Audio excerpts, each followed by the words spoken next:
In this video, we're going to be looking at another loop statement called the while loop.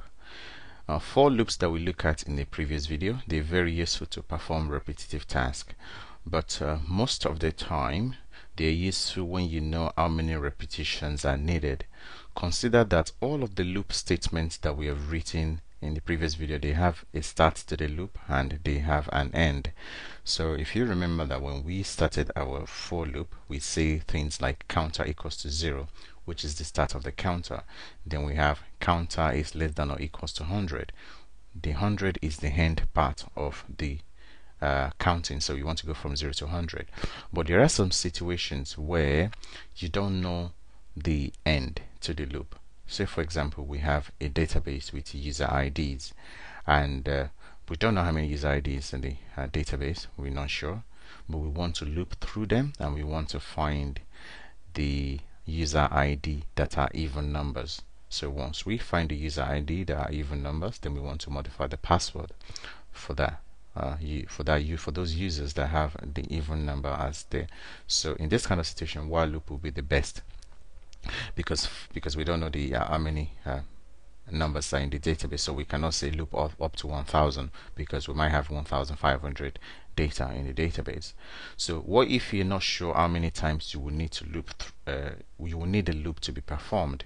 For example, you want to loop through the database when the ID of the user is an even number. You want to find this even number IDs, but you're not sure where the start or end of the ID numbers are, so you're not sure how many in. So let's look at something quickly.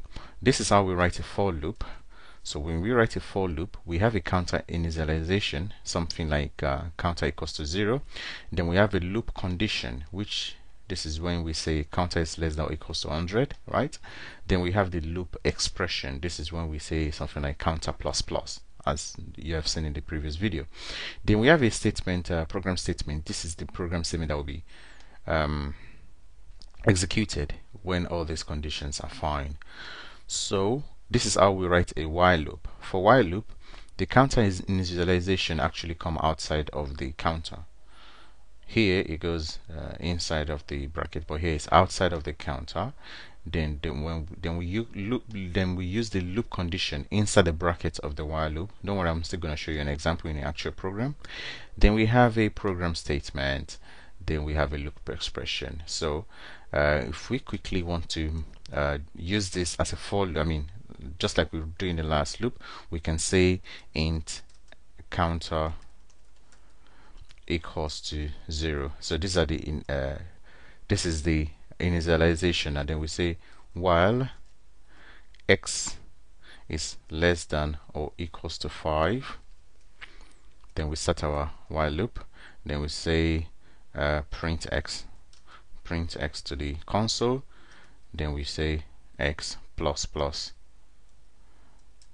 So this is basically how you can write a while loop, and this will actually work fine.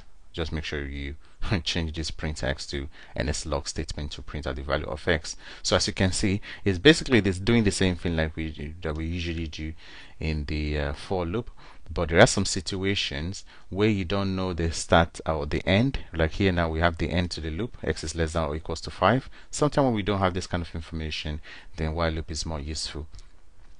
So as I was talking about previously about the database, so we can say something like while the user ID is even number, then loop through the database to find the ID and modify the password. So as you can see, we don't have the end to this kind of loop, and I will show you a useful example in the next video.